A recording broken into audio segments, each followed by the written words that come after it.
রমজান মাসে মহান আল্লাহ তাআলা আপনার জন্য আমার জন্য খুব গুরুত্বপূর্ণ একটা মাস রাখছে। রহমতের মাস, নাজাইতের মাস, মাগফিরাতের মাস। আমরা যদি সেই রমজানের দিনও পাপ, গুনাহ, জেনা, ব্যভিচার, সুদ, ঘুষে ডুবে থাকি, তাহলে কি জবাব দিবেন আল্লাহ তাআলার কাছে? এমন একটা পবিত্র মাস, সেই মাসেও আমরা কেউ গুনাহ করতে পিছপা হই না।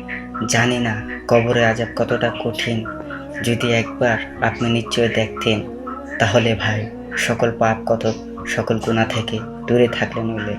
ভাই নিজের জীবনটাকে গড়েন ইসলামের পথে, ইসলামের জন্য লড়েন। ইনশাল্লাহ সকলেই রোজা রাখার চেষ্টা করবেন এবং ইসলামের সাথে ইসলামের পাশে থাকবেন। ইনশাল্লাহ সকলে জানার জন্য এই ভিডিওটা বেশি বেশি করে শেয়ার করে দেবেন আর আমাদের পাশে থাকবেন ইনশাল্লাহ। আসসালামু আলাইকুম।